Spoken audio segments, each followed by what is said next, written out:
asan po ang ebidensya? Yeah. Sir, nadali tayo sa flood control. Hala, nagkalaglagan. Sino naman ding hindi magagalit? Hey, laglagan na nga eh. Personally, ramdam ko yung galit ng tao kasi lumabas kami. Sabi ko, kuya, kamusta naman ang biyahe nyo dito, yung mga sa Toda kasi? Ang sagot sa akin, sir, nadali tayo sa flood control. Sabi ko, bumabaha ba dito? Yeah, hindi, sir. Yung mga kawatan. Sabi ko, di, sir, ipag-pray natin. Hindi, sir, dapat mamatay na sila. Ay, grabe. Yun ang sagot. Tumatagos Galit na talaga. Galit na.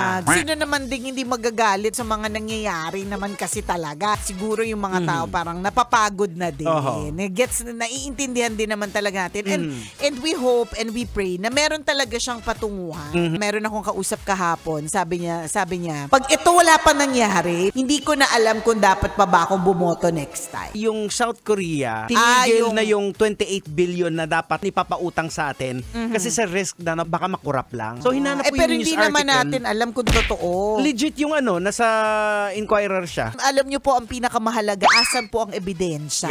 Yun eh. Pero isa lang yung malinaw dyan, may nagsisinungaling. It's their words against sa dun sa kalaban. Yun talaga. Saka ingat po tayo kasi play out to ng narrative eh. Kung sino magaling mag-paint ng narrative. Ng yung kwento. optics sa media, nagagamit din yung media sa social media. Correct. Yun ang paniniwalaan. Kaya dapat maging basta matanglawin. Maging matanglawin talaga tayo. Their word against others eh.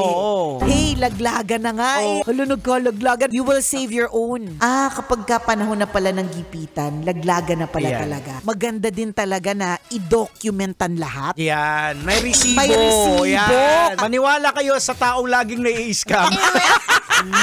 Sarap manood ng radyo, no? Ginawa mo na talagang bisyo ang panonood sa amin, no? Umabot ka na rito eh. Huy! Kaya kung gusto mong tuloy-tuloy pa ang tawanan, Iyakan at kiligan, aba, I-like mo na ang video na ito. At mag-comment ka na rin, kabisyo. Hit mo na rin ang notification bell. Para updated ka sa mga kaganapan namin dito sa Love Radio. kailangan pa bang i-memorize yan? Basic.